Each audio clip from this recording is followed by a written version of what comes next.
এই বিয়ের সিরিজের পার্ট 2 নিয়ে চলে এসেছি। এই দিন আমরা বাড়ি ফিরে প্রথমে তো সকলের মেহেন্দি করেছি, এদিকে বোন করছে ছোট মামির মেহেন্দি। তারপর আমরা খাওয়া দাওয়া করে একেবারে তৈরি হয়ে নিয়েছি, কেননা এরপর থেকেই তো শুরু হতে চলেছে বিয়ের সকল রকমের রিচুয়াল। সন্ধ্যাবেলা মাথায় ছাতা ধরে এমন ভাবে গায়ে হলুদের রিচুয়ালস আমি প্রথমবার দেখলাম।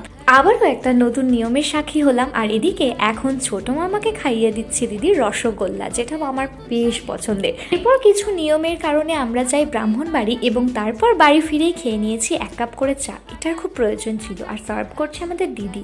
যাই হোক, তারপর শুরু হয় ডেকোরেশন।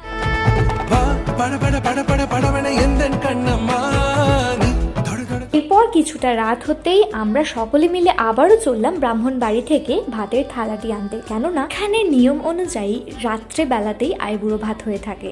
আর যেই নিয়মখানা দেখে আমরা অবাক হলেও নতুন আবারও এক নিয়মের সাক্ষী হয়েছে। এবং বাড়ি ফিরতেই সাজিয়ে নিয়েছি সুন্দর করে ফুল দিয়ে আইবুড়ো ভাতের জায়গাটা, যেটাকে একটু তো সুন্দর দেখাতেই হবে। আর অন্যদিকে মামাও কিন্তু তৈরি হয়ে গেছে।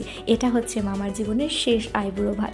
যাই হোক, এরপর রাত্রের খাওয়া দাওয়া শেষ করে আমরা কিন্তু বসে গেছি তত্ত্ব সাজাতে। কিছুটা তত্ত্ব বাকি ছিল, সেটাই কমপ্লিট করছিলাম। আর অন্যদিকে দিদি আর জয়শ্রীদি মিলে করছিল একটা সুন্দর চোখে নিদ্রা ভাসমান হলেও আমাদেরকে এই কাজটা শেষ করতেই হতো, কেননা পরের দিনই ছিল গায়ে হলুদ। আর গায়ে হলুদের জন্যই তত্ত্বগুলো চলে যেত। রাত্রে 2 ঘন্টার মধ্যে হয়েছিল কমপ্লিট এই আলপনাটা। কেমন হয়েছে জানিও, আর দেখতে থেকো। Bye bye.